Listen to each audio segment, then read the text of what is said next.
मुख्य आयोजक तो नीलकंठ महादेव हैं। उन्होंने ही इस कथा को सुनने की जिज्ञासा प्रकट की होगी, इसलिए महेश्वर से परिवर्तित होकर यहाँ हो गई कथा। महादेव बड़े रसिक हैं। एक बार मैंने कहीं कथा में कहा कि इस बार के श्रावण में ऐसा प्रयास करना कि आप महादेव का अभिषेक तो करो, रुद्राष्टाध्याय से करो, नमक चमक से करो, नमक चमक विधि से करो, षोडश मंत्रों से करो, पर हमारी कई एक बात मानना, अभिषेक पूर्ण हो जाने पर श्री राधा नाम उच्चारण करके थोड़ा जल और चढ़ा देना, महादेव बड़े प्रसन्न हो जाएंगे। कई लोगों ने विरोध किया इस बात का, बोले कि इंद्रेश जी ऐसे क्यों कह रहे हैं, राधा नाम से अभिषेक। हम राधा नाम से अभिषेक नहीं कह रहे हैं। महादेव को विल्लपत्र चढ़ाया जाता, उसमें राम लिखा जाता है क्योंकि उनको राम नाम अति प्रिय है। ऐसे हमारी श्री जी के यश को सबसे ज्यादा महादेव ने गाया है।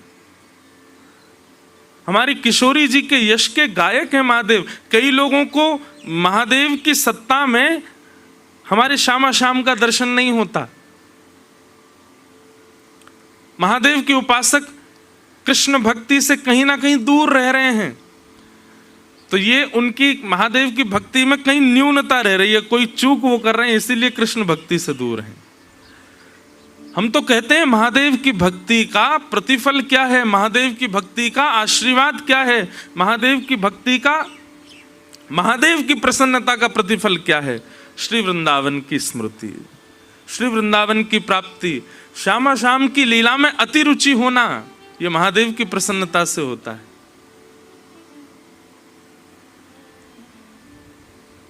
ऐसे महादेव,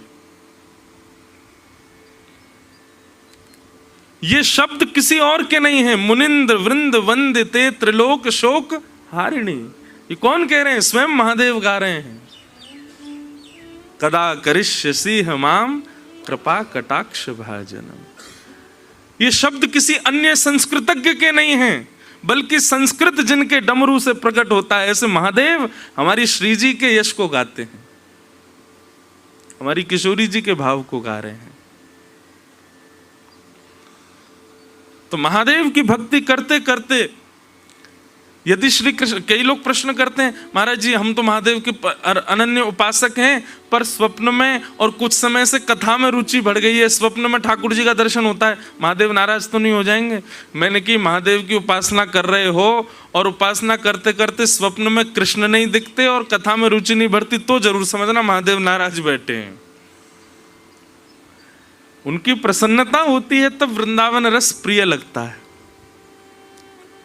हमारे श्री हितहरिवंश महाप्रभु, उनको तो भेजा ही महादेव ने है कि आप जाइए, जाकर के भक्ति का प्रचार करके पृथ्वी पर आइए।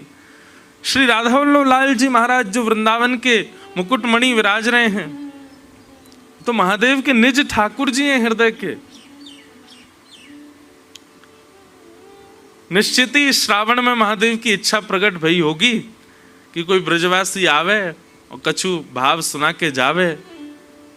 हमारी तो भैया सही बताएं, हम 3 दिन हो गए नीलकंठ अभी गए नहीं ऊपर, हम तो यहीं से ही वाणी से ही अभिषेक कर रहे हैं महादेव का। और नीलकंठ जाके दर्शन करके आने वाले को जो सुख मिल रहा होगा ना, वही सुख की अनुभूति हो रही यहीं बैठे बैठे।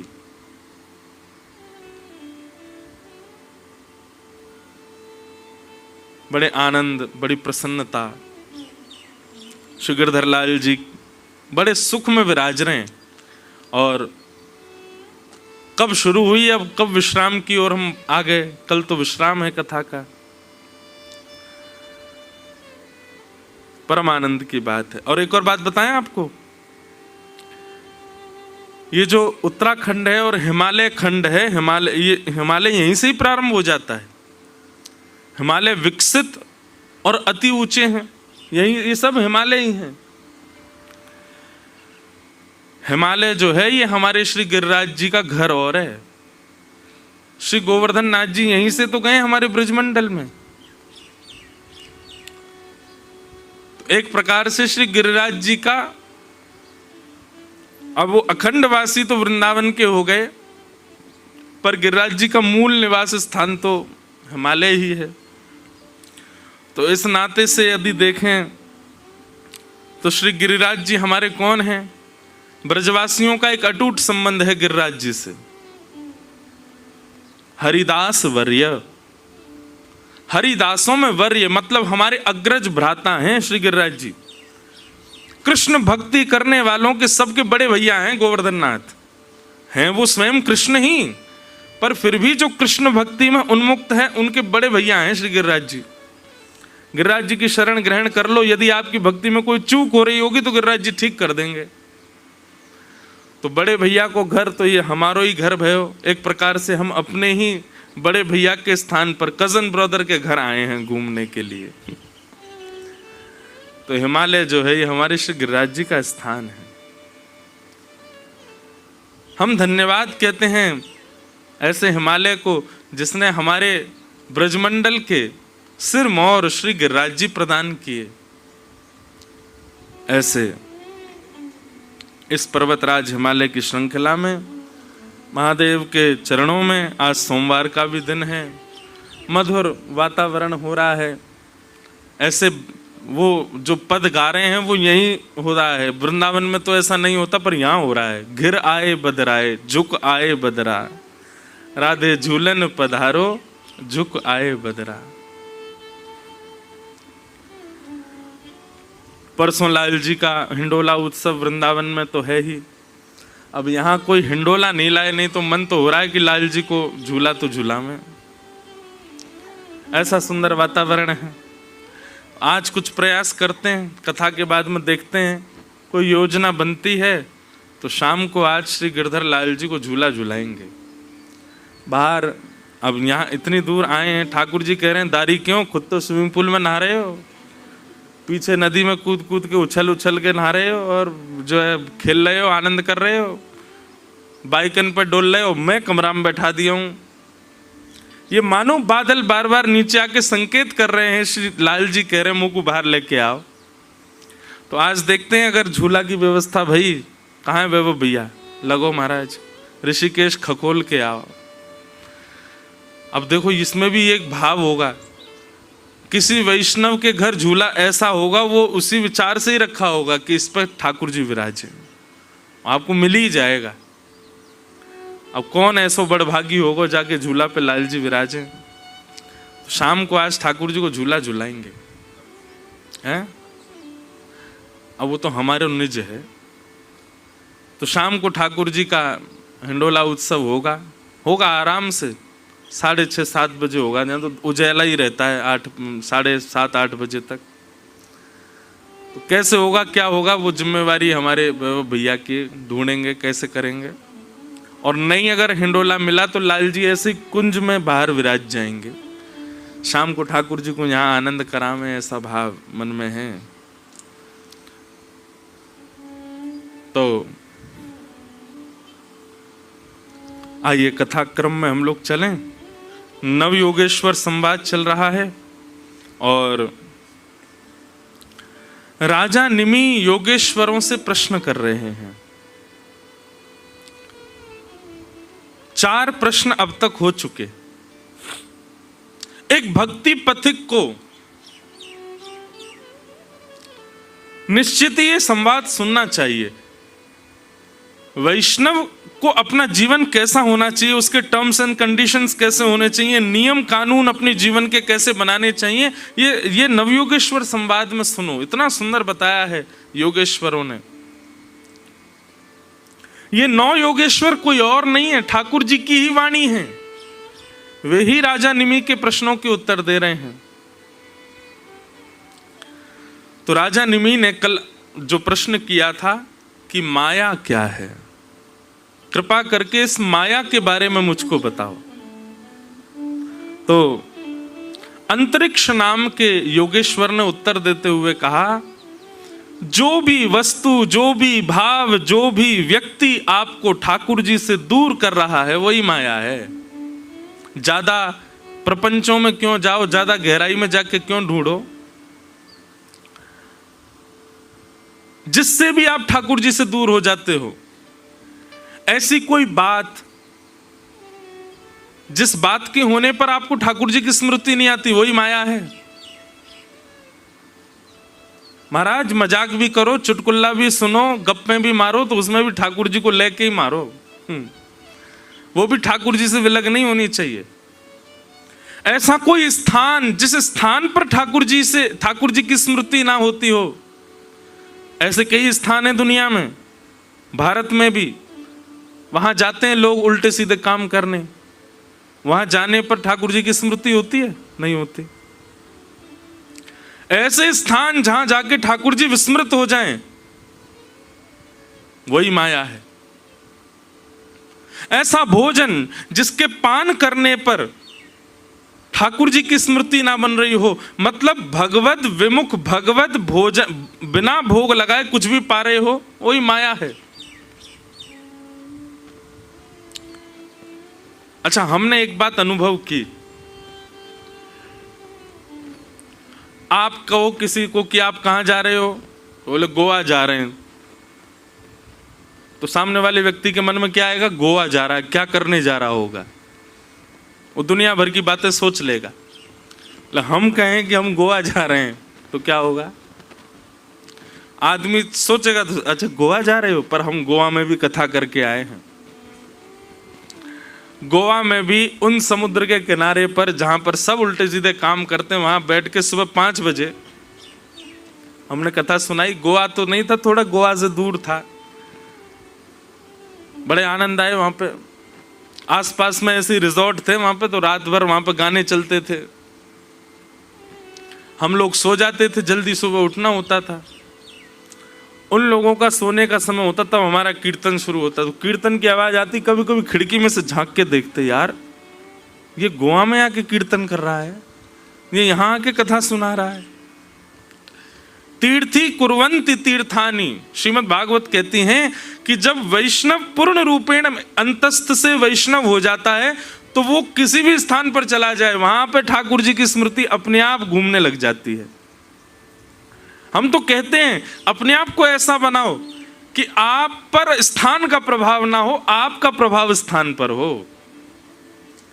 व्यक्ति का प्रभाव आप पर ना हो, आपका प्रभाव व्यक्ति पर हो। भोजन का प्रभाव आप पर ना हो, आपका प्रभाव भोजन परोसने वाले पर हो। और यही भक्ति का स्वरूप है।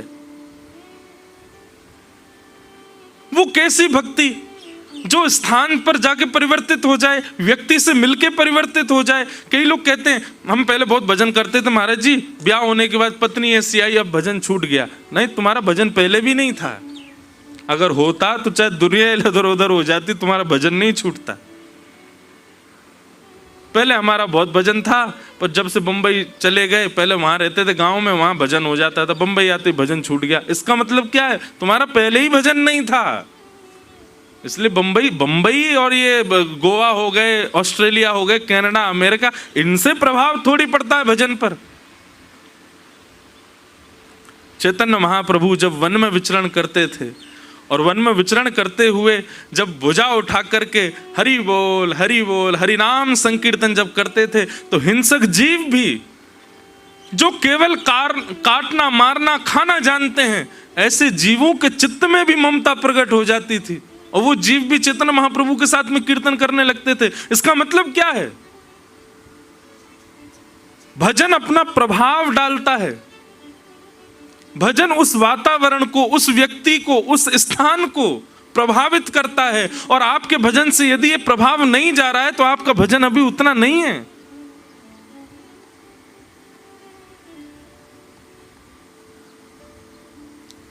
ये अनुभव करो।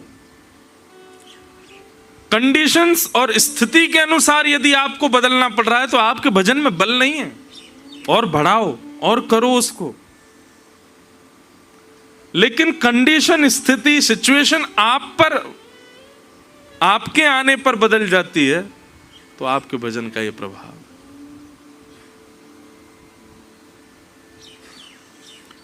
तो माया क्या है? जो भी वस्तु, कुछ भी हो, A to Z, जो भी ठाकुर जी से विलक करने में परिश्रमित है, वही माया है। उसे माया कहते हैं।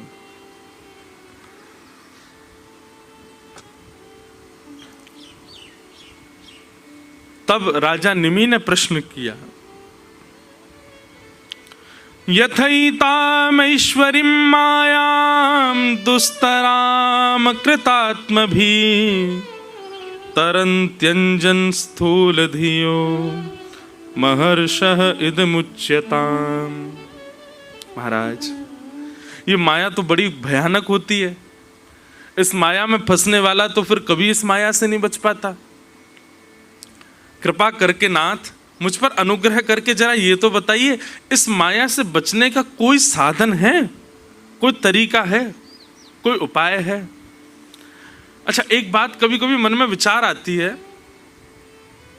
संसार में कितना भी बड़ा पाप हो, संसार में कितने भी गलत काम हो, संसार में कितने भी बंधन हो, पर ऐसा हो नहीं सकता कि सबसे मुक्त होने का कोई उपाय ना हो। ऐसी कोई क्रिया नहीं संसार में कि वो आपने कर दी और उससे आप बच ना सको, उससे मुक्त ना हो सको। शास्त्रों में सबका निदान बताया गया है। केवल एक अपराध से बचने का निदान नहीं है तो उससे भी बचने का निदान, पर उस अपराध से ठाकुर जी भी नहीं चाहते कि आप बचो। वो अपराध लगे तो ठाकुर जी को भी लगता है कि दंड मिलना चाहिए, और वो है वैष्णव अपराध, किसी भक्त का अपराध, किसी वैष्णव का अपराध। अच्छा, एक बात सुनिए, वैष्णव अपराध का मतलब एक भाव तो हम ये रखते हैं कि किसी अन्य वैष्णव को, किसी अन्य भक्त की भक्ति का मजाक उड़ाना या उससे गलत सलत बोलना या उसका अपमान कर देना, यह तो वैष्णव अपराध है ही।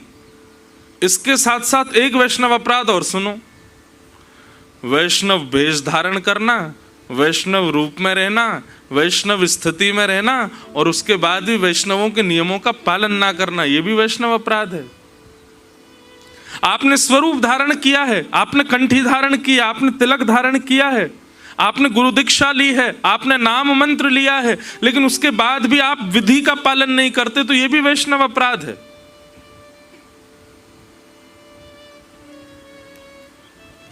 स्वयं को वैष्णव कहलाना मात्र से काम नहीं चलेगा, वैष्णवता होनी चाहिए आपके आचरण में।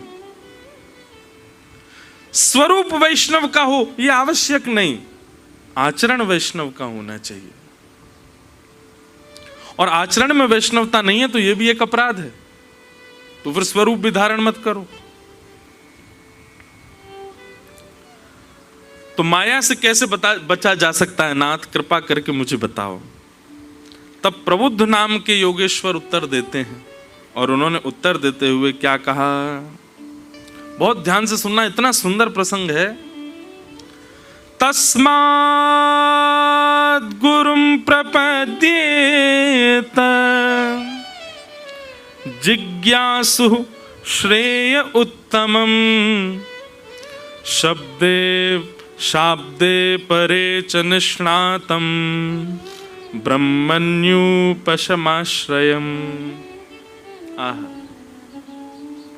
माया से बचने का एक उपाय है। माया से बचने का मतलब, माया में रहते हुए भी माया आपके हृदय को प्रभावित नहीं करेगी। कब? जब गुरु शरणागति से गुरु की दिशा रूपी कवच को पहन करके यदि चलोगे तो माया आप पर प्रभाव नहीं डाल पाएगी। एक बात मेरी बहुत ध्यान से सुनिएगा,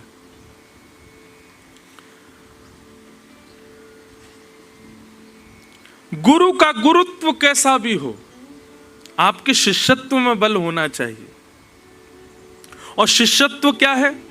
गुरु के वचन अटल कर मानो, साधु समागम कीजिए, मन रे कृष्ण नाम कह लीजिए। सूरदास जी कहते हैं, गुरु के वचन सत्य कर मानो, साधु समागम कीजिए। गुरु के वचन सत्य कर मानो, साधु समागम कीजिए। पढ़िए सुनिए भगति भागवत, पढ़िए सुनिए भगति भागवत, और कहा कछु कीजय,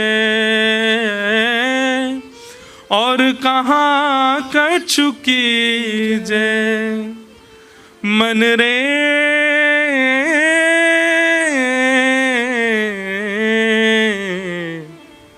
कृष्ण नाम कह लीजिए,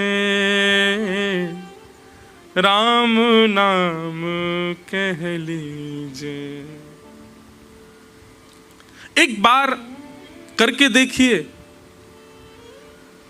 जिसकी वाणी से कृष्ण प्रिय लगते हैं उसकी वाणी पर अटूट विश्वास करके देखिए, वो जो कहे उस पर नेत्र बंद करके चल के देखिए।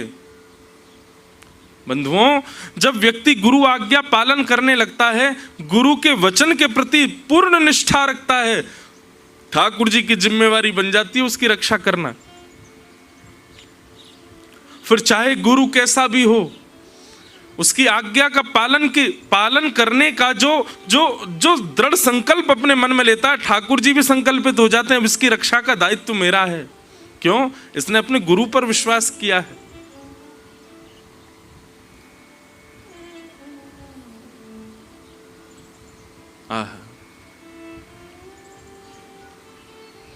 तस्मात् गुरु प्रपद्येत।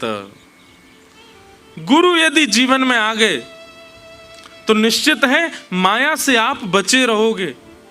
माया में रहते हुए भी माया का प्रभाव आपके ऊपर नहीं होगा। एक प्रकार से ये समझ लीजिए, गुरु कौन? बोले रेनकोट है, कितनी बरसा कर लो गीले नहीं होगे।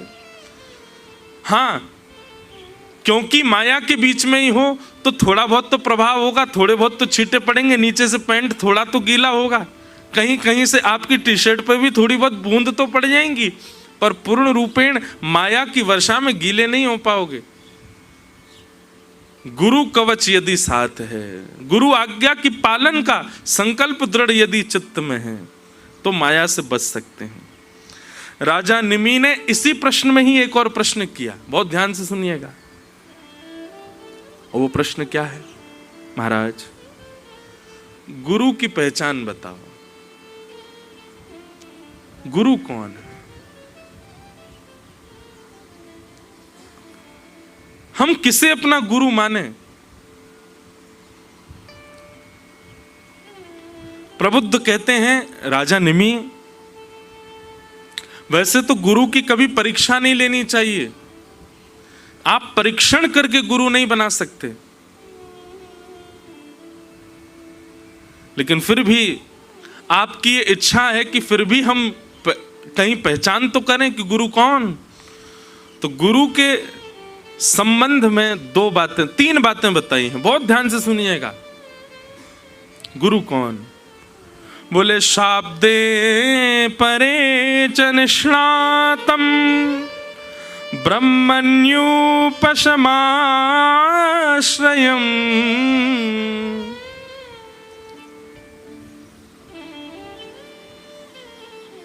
बाद में मत कहिएगा कि हमको नहीं पता चला कि हमारे गुरु कौन होने चाहिए।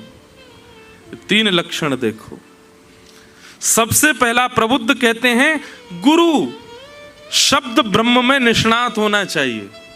शब्द ब्रह्म मतलब ये जितने भी वैदिक बातें हैं, जितने भी हमारे ग्रंथ पुराण आदि हैं, इन सबके भावों को भली भांति जानने वाला होना चाहिए। शाब्दे च निष्णातम, उसकी शब्द ब्रह्म में निष्ठा होनी चाहिए। लेकिन इसमें प्रबुद्ध एक चीज कहते हैं, कई लोग होते हैं वो प्रवचन में बहुत अच्छे होते हैं पर पालन कुछ नहीं करते, अपने जीवन में नहीं करे, दूसरों को करवा देते हैं। एक प्रसंग मुझे इतना अच्छा लगता है, गिरिराज जी में एक व्यक्ति रहता था। वो क्या करता था, वो कभी श्रीनाथ जी के दर्शन नहीं करता था, केवल श्रीनाथ जी के स्वरूप श्रृंगार के बारे में किसी से सुन लेता था और सुन करके लोगों को प्रभावित करने के लिए एक पेड़ के नीचे बैठ करके ठाकुर जी के रूप का वर्णन करता। आज ठाकुर जी ने ऐसी नतबेसर पहनी है, ठाकुर जी ने ऐसे सुंदर हीरा अपने थोड़ी पे धारण किया है, आज ठाकुर जी ने मयूराकृत कुंडल धारण किए हैं, ऐसी सुंदर पाग पहनी है, फिरोजी श्रृंगार किया है, आहा लाल चुनरी डारी है ठाकुर जी ने, यहाँ पर कमल पंखड़ी ठाकुर जी ने धारण करी है। लोग बाग उसकी वार्ता सुनकर के बड़े रीझ जाते, वाह भाई कितना सुंदर वर्णन करता है ठाकुर जी का, और खुद कभी दर्शन नहीं करता था, केवल और केवल फैन फॉलोइंग के लिए। उस समय भी होती होगी फैन फॉलोइंग। अच्छा एक बात तो है, दो ही लोगों के लिए लोग मरते हैं ज्यादा, या तो धन या फिर फैन। या तो हमें धन बहुत मिल जाए या लोग बहुत मिल जाएं, दो की इच्छा सबसे बुरी है। जब आपको बहुत लोग पहचानने लग जाते हैं ना, कुछ समय तो बढ़िया लगता है, लेकिन कुछ समय के बाद नहीं लगती कहाँ जाऊं मैं, अब क्या करूं मैं, अब मुझसे सहन नहीं हो रहा ये वो सुख नहीं देता। एकांत जितना सुख देता है उतनी भीड़ सुख नहीं देती है, बुरा नहीं मानिएगा। पर हमारी अकिंचन कथा जो पहले होती थी ना, उसका सुख मुझे आज भी याद आता है। आज भी इतना याद आता है वो अकिंचन पूर्व वाली कथा का। इसका मतलब ऐसा नहीं हम आपको कुछ कह रहे हैं, अच्छा है आ रहे हैं, इतने वैष्णव आ रहे हैं, अच्छी बात है, सुबह सुबह उठ के आ रहे हैं, हम तो परीक्षा ले रहे हैं कि आके दिखाओ सुबह, पर आप हमसे भी पहले आ जाते हो। कल रात में बारिश हुई, मैंने कि अब तो नहीं आएगा कोई, फिर भी आ गए। ये सब आपकी निष्ठा के ऊपर निर्भर। अच्छा फिर जिस दिन हम यहाँ आए, मैंने कि ये बढ़िया है, दूर है, ऋषिकेश से भीतर जाके है, यहाँ तो कोई पहुंच ही नहीं पाएगा, फिर भी आ गए आप। हमने कोई प्रचार नहीं करवाया, फिर भी आ गए आप। इससे ये बात सिद्ध होती है कि सब ठाकुर जी आपके चित्त में बैठे, वही लेके आते हैं, वही आपके नेविगेटर हैं, नेविगेशन वही चलाते हैं आपके, चलो चलो चलो पहुंचो वहां पे। पर हमको पूर्व वाली कथा बड़ी याद आती है। माइक ही नहीं होता था, एक छोटा सा माइक लगा रहता था यहाँ पे, और एक छोटे से स्पीकर में आवाज आती थी, वो भी 15 मिनट बाद बंद हो जाता था, फिर उसको दोबारा चालू करना पड़ता था। मतलब ऐसा नहीं कि हम पे कोई व्यवस्था नहीं, लेकिन जानबूझ के अव्यवस्थित कथा करते थे। यहाँ ऋषिकेश में ब्रह्मपुरी में कथा हुई, रज में बैठते थे गंगा जी के तट पर, कोविड का समय, कोई भीड़ ही नहीं, ना गाड़ियों की आवाज, ना बस की आवाज, कुछ नहीं। सुबह सुबह 5 लोग होते थे, 3:45 बजे बैठ जाते थे कथा में। और कथा जैसी होती महाराज, एक महात्मा जी थे यहाँ पे, तो अब आप लोगों में से जो लोग ऋषिकेश के हों उनको शायद पता होगा, जैसे नीचे जाते हैं तो गरुण चट्टी का जो पुल है गंगा जी का, वहां से छलांग मारते थे वो कथा में आने के लिए गंगा जी में, और छलांग मारते और महाराज तैरते तैरते कथा में आते गंगा जी में। मैंने उनका नाम रखा था स्पाइडरमैन बाबा वो छलांग मार ही नहीं सकता कोई, इतनी ऊंचा वो पुल है, वहां से छलांग मारते थे नीचे, और इतनी गहरी गंगा जी में वैसे हाथ पांव, बस उनका मुंह ही नहीं हिलता था, सीधे आ जाते थे कथा में। और वो आते तो जहां मेरी व्यासपीठ थी वहां बगल में इतना बड़ा पत्थर था कि वो मेरे सिर से भी ऊंचा, वही उनका आसन था, वहीं ऊपर आके बैठते उस पे पत्थर पे, वहां ऊपर बैठ के कथा सुनते। मैंने बाबा व्यास के सिर पे बैठ के कथा सुनना है हो? बोले चुपचाप सुनाओ अल्लड़ बाबा और थे वो जय हो। कथा के बाद भी सामने उनका आश्रम था, मतलब थोड़ी दूरी पे, वहां भी पैदल नहीं जाते थे, गंगा जी में कूद के, और फिर गंगा जी में तैरते तैरते, तैरते भी नहीं थे वो, पता नहीं क्या चलते थे, बड़ी स्पीड में जाते थे। अद्भुत महात्मा। कथा में कभी बारिश हो जाती थी तो छतरी ले लेते थे, सब श्रोता 5-6 तो श्रोता होते थे, वो पन्नी पहन लेते थे ऊपर, तब कथा सुनते थे। शाम को फिर गिरधर लाल जी का उत्सव होता था, बड़ा आनंद आता था। वृंदावन में हमने की अकिंचन कथा एक कुटिया में बैठ करके, वो तो असली कुटिया थी, तो बनवाई है, असली कुटिया में बैठ के करते थे।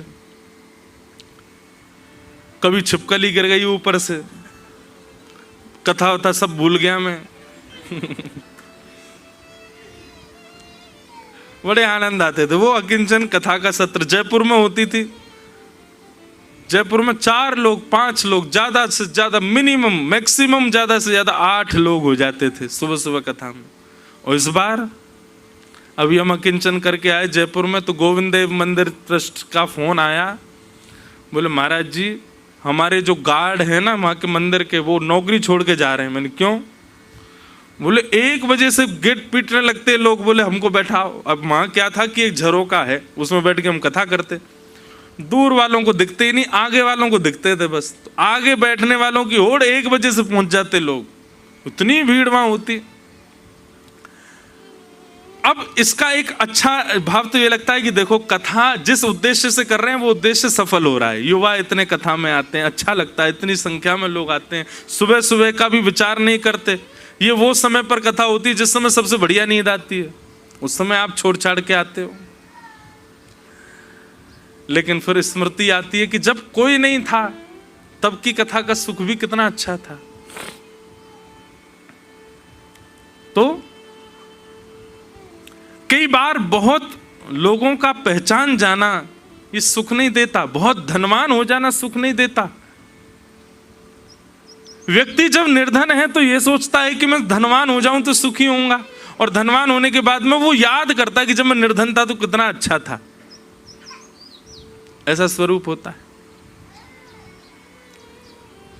तो गिरिराज जी में एक वैष्णव रहता था,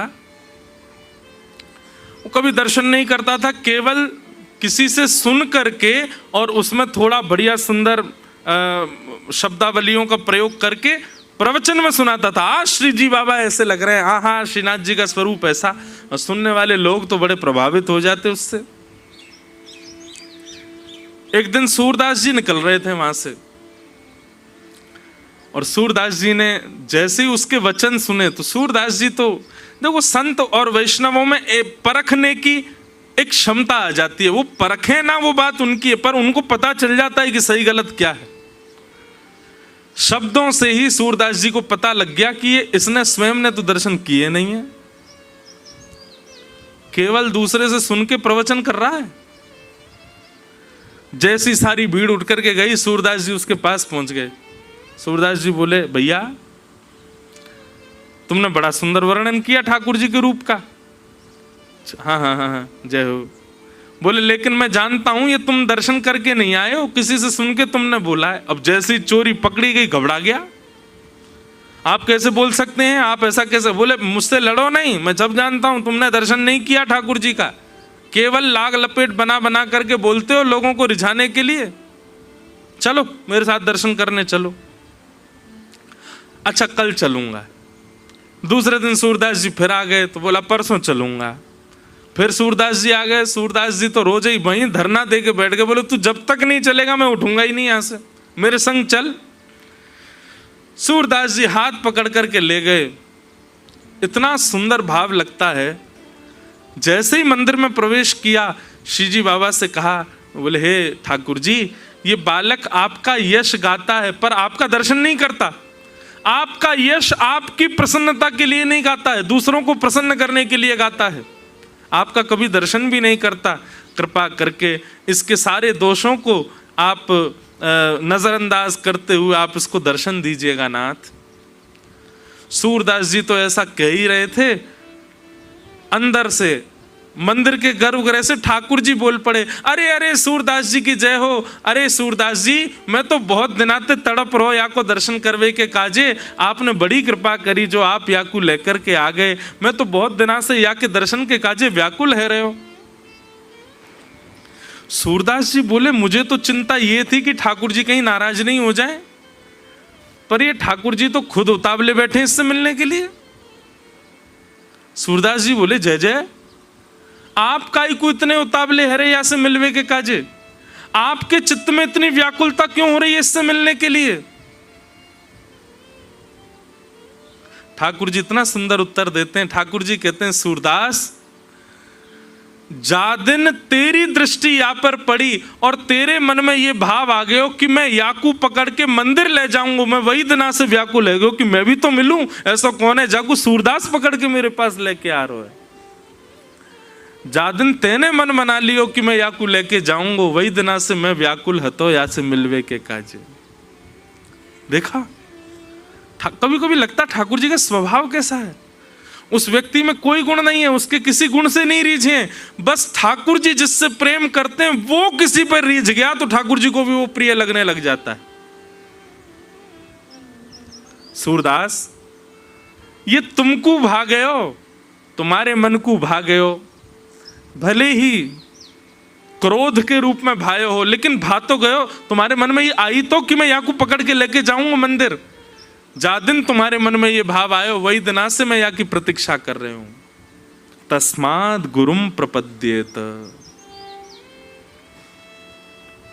आप भले ही कितने भी अयोग्य हो, लेकिन गुरु आप पर रीझ जाए और गुरु ये गांठ बांध ले कि मुझे इसका कल्याण करना है, ठाकुर जी को आपसे मिलना पड़ेगा।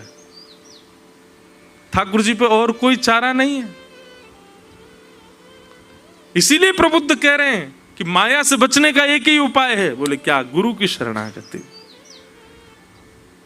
पर उस गुरु का गुण कैसा हो? तो कहते हैं गुरु में सबसे पहला भाव शाब्दे च निष्णातम, शब्द में प्रबल हो। अच्छा, शाब्दे च निष्णातम के दो अर्थ हैं, बहुत ध्यान से सुनना। शाब्दे च निष्णातम का एक अर्थ तो यह है कि गुरु जो है वो ज्ञानी होना चाहिए, उसको सब चीज की नॉलेज होनी चाहिए। एक बात तो ये, और दूसरी बात क्या है? शाब्दे च निष्णातम मतलब गुरु कैसा होना चाहिए? वो भले ही ज्ञानी ना हो, लेकिन जो बोले वो स्वयं भी इंप्लीमेंट करे अपनी लाइफ में। ऐसा गुरु तो होना चाहिए। वो कथा में बताता हूं ना, एक बालक को मैया ले गई, गुरुजी से जाके बोली आप जिससे जो कह दे तो वो हो जाता है, इसको बोल दो ये चीनी छोड़ दे। गुरुजी बोले 2 महीना बाद लेके आना। 2 महीना बाद लेके गई बालक को, तो गुरुजी ने देख करके कह दिया लाला चीनी छोड़ दो। जी गुरुजी। मैया बोली 2 महीना काहे को लगाया आपने? 2 महीना पहले ही बोल देते, 2 शब्द ही तो बोलने थे, चीनी छोड़ दो। गुरुजी बोले 2 महीना पहले मैं भी चीनी खाता था, पहले मैंने छोड़ी है और मैंने छोड़ने के बाद इसको कहा है कि तू भी छोड़ दे। अगर मैं नहीं छोड़ता तो मेरी वाणी का प्रभाव इस पर नहीं होता। इसको कहते हैं शाब्दे च निष्णातम। एक बात बताएं, किसी रसिक जन की वाणी, किसी विद्वान की वाणी आप चलते फिरते सुन लेते हैं, रील्स में सुन लेते हैं, कथा के कोई शब्द से सुन लेते हैं और तुरंत आपके मन में परिवर्तन आ जाता है। तो इस बात से यह भी प्रमाणित होता है कि जिसकी वाणी आप सुन रहे हो वो शाब्दे च निष्णातम, वो स्वयं भी उसको करता है, इसीलिए आप पर उसका प्रभाव हो रहा है। स्वामी विवेकानंद वो जब आए पृथ्वी पर, उनके जब उनका आगे बढ़ने लगे रामकृष्ण परमहंस जी की कृपा से, वो जो बोलते थे हजारों की तादाद में बैठे हुए लोग, अंग्रेज तक उसका पालन करते थे। क्यों? क्योंकि शाब्दे च निष्णातम, वो स्वयं भी उस शब्द में निष्णात हैं। अच्छा, इसमें भी 2 बातें आती हैं। कई लोगों का बोलना प्रभावित करता है, पर कुछ ही दिन का प्रभाव रहता है, कुछ दिन के बाद वो प्रभाव खत्म जैसा हो जाता है। इसका मतलब क्या है कि जिनकी वाणी आप सुन रहे थे वो अपने शाब्दे च निष्णातम वाली स्थिति से वो भी गिर गए। वो जो बोलते थे दुनिया करती थी, लेकिन एक दिन उन्होंने ही करना छोड़ दिया, तो एक दिन ऐसा आएगा कि उनकी वाणी प्रभाव डालना बंद कर देगी। लेकिन कांस्टेंट, जिसकी वाणी का प्रभाव बना रहे, किसका है बताओ कांस्टेंट? गोस्वामी तुलसीदास जी महाराज। इतने वर्ष हो गए, आज भी गोस्वामी जी की वाणी पढ़ो, हृदय आनंदित हो जाता है।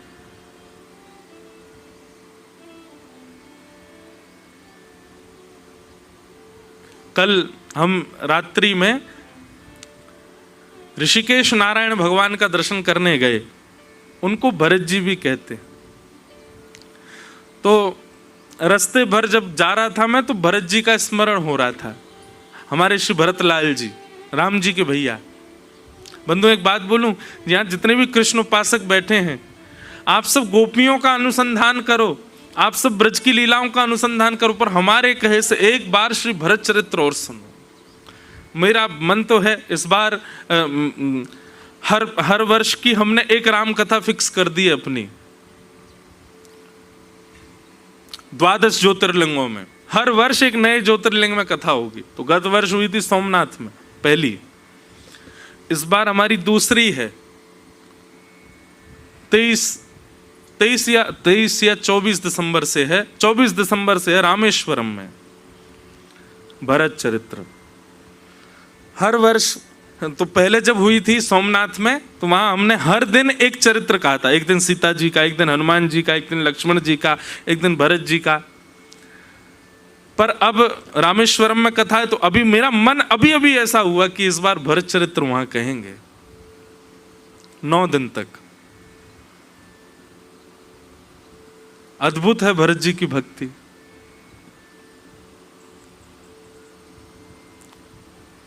जब भरत जी महाराज चित्रकूट जा रहे थे ठाकुर जी को लाने के लिए वापस,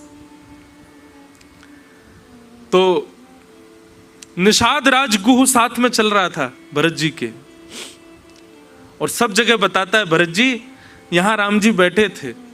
जैसे ही बोलता राम जी बैठे थे, भरत जी लिपट जाते उस शिला से, मेरे राघव यहां बैठे थे।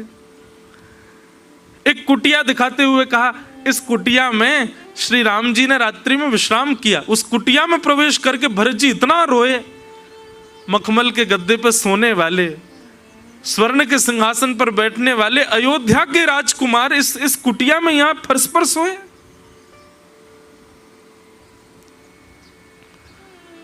सब जगह विचरण करते करते जब श्री भरत जी महाराज प्रयागराज पहुंचे ना, तो प्रयागराज में श्री भरद्वाज ऋषि ने उनसे कहा कि भरत जी ये त्रिवेणी हैं, गंगा यमुना सरस्वती तीनों का संगम होता है प्रयाग में, यहां स्नान करके, यहां डुबकी लगा करके जो वरदान मांगोगे त्रिवेणी पूर्ण करती है, आप कुछ मांग लीजिए। भरत जी महाराज ने जैसे ही सुना कि यहां स्नान करने से जो मांगे वो मिलता है, तुरंत वस्त्र सहित कूद पड़े त्रिवेणी में, और नेत्रों से अविरल अश्रुधार गिरने लगे। भरद्वाज ऋषि बोले, आपकी क्या इच्छा है, क्या मनोकामना है? तब भरत जी कहते हैं कि धर्म नार्थ न काम रुचि, गति न चहूं निर्वाण, जन्म जन्म मति राम पद,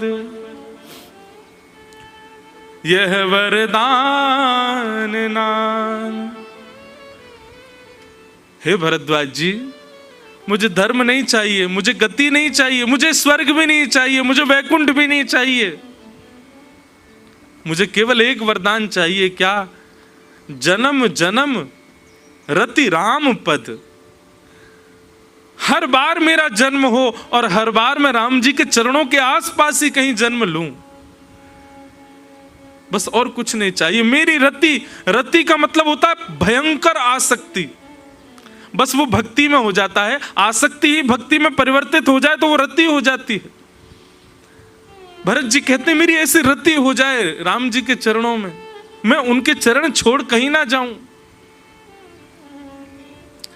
भरद्वाज ऋषि ने जब भरत जी की इस बात को सुना ना, तो भरद्वाज ऋषि ने जो बात कही है ना, वो सुनकर के मैं, जब सोमनाथ में कथा हुई थी, मैं आज भी स्मरण करता हूं उस भाव का। भरद्वाज ऋषि कहते हैं, जप का, तप का, अनुष्ठान का और जीवन भर की सेवा का फल क्या था? राम जी का दर्शन। जीवन भर के किए गए जप तप नियम व्रत अनुष्ठान का फल मिला, मुझे राम जी के दर्शन हुए, और राम जी के दर्शन का फल मुझे मिला कि मुझे भरत के दर्शन हुए। मेरे सामने मैंने भरत को देखा।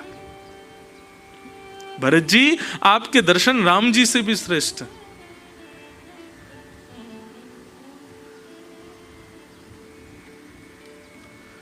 शाब्दे च निष्णातम। गुरु कैसा होना चाहिए?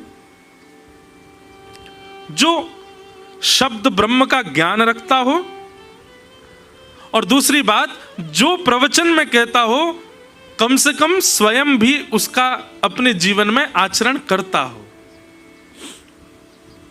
कई बार ऐसा बंधुओं, अपना अनुभव बता रहा हूं मैं, कई बार ऐसी बात निकल आती है कथा में जो मैं भी नहीं करता अपने जीवन में,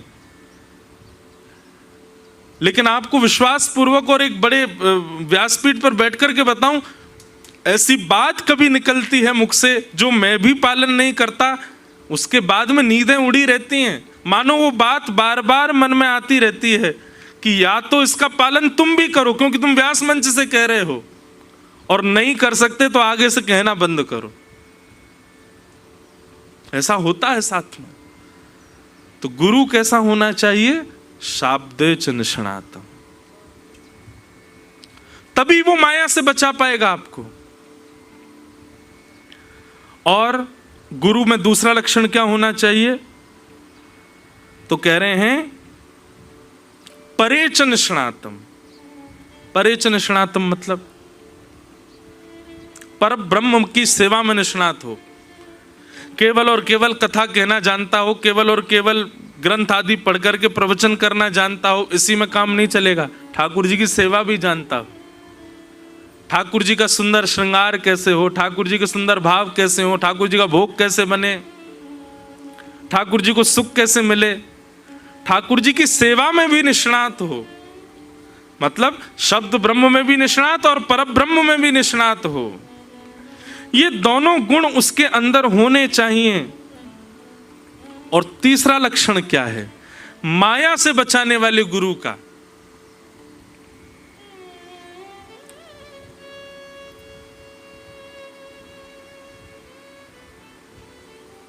एक व्यास जी थे, कथा कर रहे थे, ठाकुर जी की सेवा करते थे।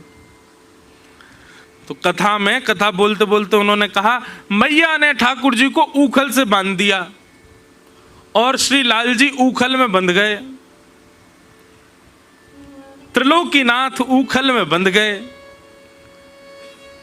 ऊखल में बंध गए, ऊखल बंधन लीला कहते कहते उन्होंने समय पर दृष्टि डाली होगी, तो समय पूर्ण हो गया। बोले अब ठाकुर जी को आज बंधे रहने दो, आगे की कथा कल करेंगे। कथा पूरी करके चले गए। अपने ठाकुर जी की सेवा आदि करके उनको शयन करा दिया, स्वयं प्रसाद पाके शयन कर गए। रात्रि में चोर आ गए, घर में आके सब लूट गए, केवल व्यास जी को छोड़ गए और गोपाल जी को छोड़ गए। सब ले गए, गोपाल जी का सिंहासन भी ले गए। सुबह व्यास जी जब उठे, पूरे घर को देखा, महाराज सब लुट गया, सब चोरी हो गया। मंदिर में जाकर के देखा तो ठाकुर जी अकेले बैठे, उनका सिंहासन भी चला गया। व्यास जी बहुत रोए, गला फाड़ फाड़ के आपकी कथा सुनाता हूं, 3-3, 4-4 घंटा बिना पानी पिए आपका यश गाता हूं। पूरी दुनिया की आप रक्षा करते हो नाथ, मैं आपका यश गाता हूं, मेरे घर की रक्षा नहीं कर पाए आप। सब चोरी करके ले गए सामान। वैसे तो पूतना को मारने के लिए 6 दिन की आयु में आपके हाथों में जान आ जाती है, और यहां पे इतने वर्षों से मैं सेवा कर रहा हूं, मेरे घर की रक्षा नहीं हुई आपसे। ठाकुर जी प्रकट हो गए, बोल पड़े, बोले चुप बिल्कुल, हमको क्यों डांट रहे हो? बोले नहीं डांटूं, इतना यश गाया, कम से कम बदले में हमारी रक्षा ही कर देते। ठाकुर जी बोले कथा करते करते हमको उखल में बांध दिया, और उखल में बांध के बोले समय पूरा हो गया, चलो अब कल कथा सुनाएंगे। चोर तो 4 दिन से पहरा लगा रहे थे, 3 बार प्रयास किया, तीनों बार चोरी नहीं कर पाए। कल ही क्यों चोरी हो पाई? कल हम उखल में बंधे हुए थे। हम तो चाह रहे थे कि ये ले लेके भाग रहे, हमारा सिंहासन भी ले जा रहे हैं, इनका हाथ तो पकड़े, पर क्या करें, तुमने हमको उखल में बांध रखा था। व्यास जी के नेत्र सजल हो गए। इसका मतलब मैं जो कहता हूं ठाकुर जी उस लीला को पालन करते। मैं बताता हूं एक बात कथा में कि एक बार मैंने भी ऐसे किया। कथा चल रही थी तो हमने कही ठाकुर जी ने नक पर गिरिराज जी धारण कर लिए, पूरी कथा सुनाई, और मैंने कही अब ठाकुर जी को ऐसे खड़ो रहने दो, गिरिराज जी धारण करके खड़े रहेंगे, आगे कथा हम कल सुनाएंगे। हमारे परम प्रिय श्री सागरिया बाबा बैठे थे, उनकी आयु है 96 के आसपास होगी अभी। तो नीचे बैठे बैठे बेचारे इशारा करने लगे, उनके एक भी दांत नहीं है लेकिन इतने प्यारे लगते हैं बाबा, बहुत प्रिय। तो बेचारे नीचे से ही ऐसे इशारा करने लगे, कुछ कहने लगे। मैंने बाबा कुछ कह रहे हैं भाई, सुन के आओ। कोई व्यक्ति गया तो बाबा उसके कान में बोले, व्यास जी से कह दो लाला रात भर खड़ो रहेगो, थक जाएगो, ने 5 मिनट कथा और सुना के गिरिराज जी नीचे पधरवा दें और वहाँ के बाद चले जाए, नहीं तो लाला रात भर यूँ खड़ो रहेगो, वहाँ को श्रम है जाएगो। तो उस व्यक्ति ने आके बात कही, तो मन में एक भाव आया, मैं तो केवल कथा को कथा मान के कह रहा था, लेकिन बाबा तो साक्षात लीला देख रहे हैं।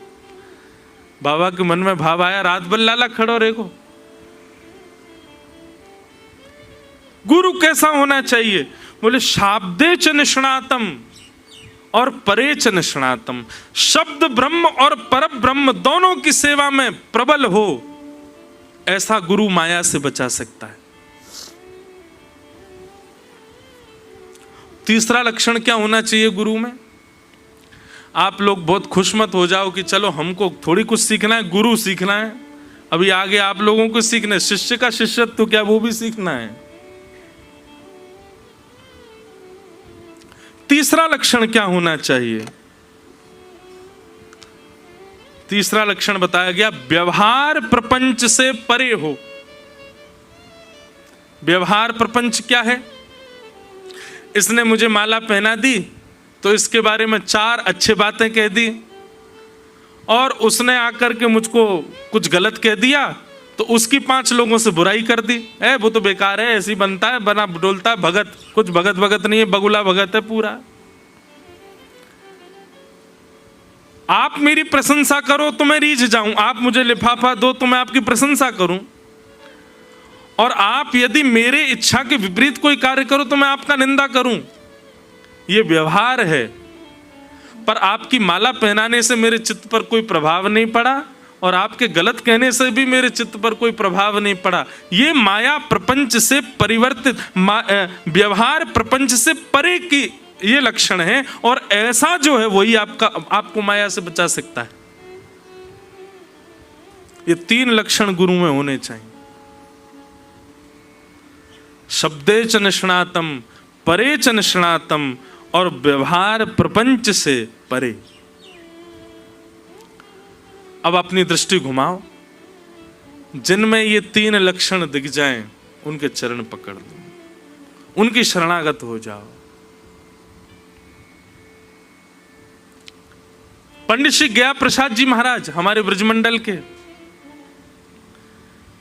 ऐसे ऐसे संत हैं महाराज कि आप ढूंढने तो जाओ। ऋषिकेश में कम संत हैं, एक से एक अद्भुत संत ऋषिकेश में भी रहते हैं। पर एक बात मैं आपको पहले ही कह दूं, आप कहीं परीक्षात्मक दृष्टि से मत चले जाना। बस आचार विचार व्यवहार जो गुरुदेव का हो उससे आप बस समझ जाओगे, और समझ भी जाओ ना कि जो व्यास जी ने बताया था, शब्दे च निष्णातम, परे च निष्णातम, व्यवहार प्रपंच से परे, ये 3 लक्षण इनमें नहीं है, फिर भी अपना भाव उनके प्रति प्रसन्नता का ही रखना। कहीं ऐसा नहीं कि देख लिया कि 3 गुण नहीं है उठ के चले गए वहां से, नहीं, तब भी उनको प्रणाम करो। ठीक है, उनसे सदा सर्वदा के लिए जुड़ना ये मत करो, उसके लिए तो फिर ये 3 गुण ही देखने हैं आपको। शब्दे च निष्णातम, परे च निष्णातम, और व्यवहार शून्य से परे।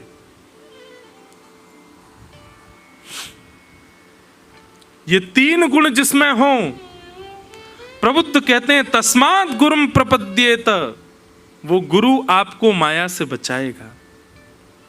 उस गुरु की कृपा से माया से परे हो जाओगे आप।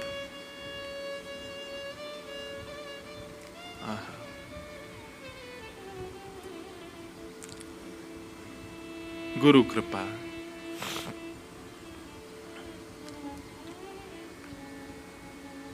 एक बहुत सुंदर भाव। अच्छा एक बात बताएं, महादेव हमारे गुरु भी हैं। हमने राम कथा का गुरु इन्हीं को ही माना है, क्योंकि सोमनाथ में कथा शुरू हुई और क्योंकि राम कथा के गायक महादेव हैं, इसलिए महादेव हमारे गुरु भी हैं। और महादेव में तीनों गुण हैं, शब्दे च निष्णातम, परे च निष्णातम, शब्द ब्रह्म में भी निष्णात हैं और पर ब्रह्म की सेवा में भी निष्णात हैं। और तीसरा, इनसे बढ़िया व्यवहार प्रपंच से शून्य कोई नहीं है। दूध चढ़ा दो तो भी प्रसन्न, दही चढ़ा दो तो भी खुश, लोटा पानी चढ़ा दो तो भी खुश, सिंथेटिक दूध चढ़ा दो तो भी खुश, धतूरा चढ़ा दो तो भी खुश, विजया चढ़ा दो तो भी खुश, विष चढ़ा दो तो भी खुश। ऐसे केवल महादेव ही हैं। उनको व्यवहार प्रपंच से कोई लेना देना नहीं कि आप सोने का छत्र ही चढ़ाओ, आप ऐसी वस्तु ही चढ़ाओ।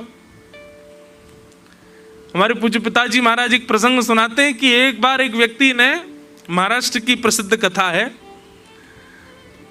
महादेव के मंदिर में सुंदर स्वर्ण का घंटा देखा लटका हुआ। उसने कहा यही चोरी करना है।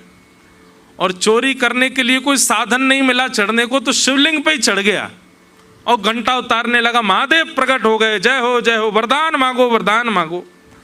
चोर भागा वहां से, महादेव ने पकड़ लिया। कहाँ भाग रहे हो? अरे मैं कोई भगत वगत नहीं हूं महाराज, मैं तो घंटा चोरी करने आया था, कुछ मिला नहीं चढ़ने को इसलिए चढ़ गया आप पे। महादेव बोले दुनिया के लोग धतूरा चढ़ाते हैं, पिलपिला अमरूद चढ़ाते हैं, दूध दही घी घृत चढ़ाते हैं, तैने तो खुद को ही चढ़ा दिया मुझ पे, मैं तुझसे बड़ा प्रसन्न हूं। महादेव जैसा गुरु कौन मिलेगा? कैसे हैं?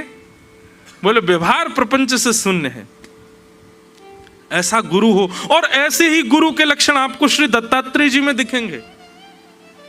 प्रभु श्री दत्त वो भी ऐसे ही हैं, शाब्दे च निष्णातम, बोलने में अद्भुत हैं, पर ब्रह्म की सेवा में भी निष्णात हैं और व्यवहार से शून्य हैं।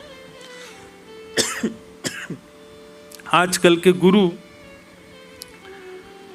शब्द ब्रह्म में निष्णात हो जाते हैं, प्रवचन बढ़िया करते हैं, पर ब्रह्म की सेवा भी सीख ली थोड़ी बहुत, पर ये तीसरा वाला तो दिख ही जाता है कि इसमें सब लोग निपुण नहीं हो पाते। व्यवहार से तो सबको सुख मिलता है, व्यवहार में तो सबको रहना अच्छा लगता है, पर इस व्यवहार से भी कोई प्रभावित ना होता हो, वही गुरु हमको माया से बचाएगा।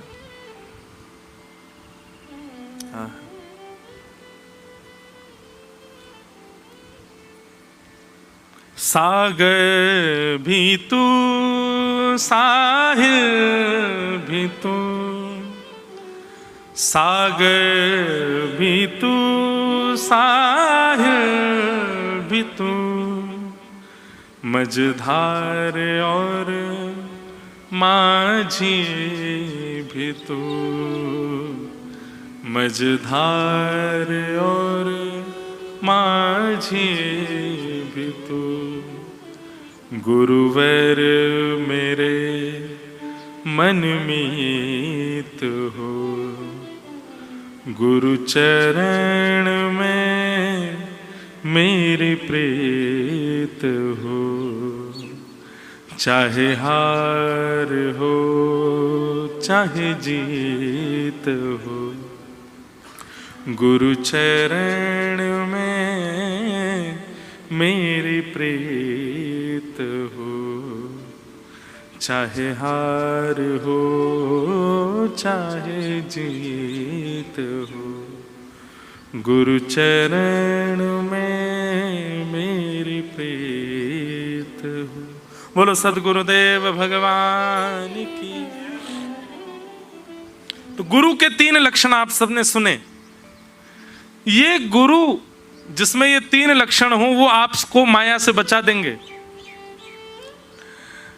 लेकिन तभी प्रबुद्ध कहते हैं राजा निमि सावधान, केवल गुरु 3 लक्षणों का पालन करे और शिष्य माया से बच जाए उससे काम नहीं चलेगा।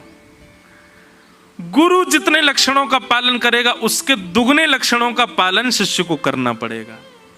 अब शिष्य के कौन कौन से लक्षण होने चाहिए जिससे वो माया से बचा रहे, वो भी सुनो। शिष्य के क्या लक्षण होते हैं, बहुत ध्यान से सुनिएगा।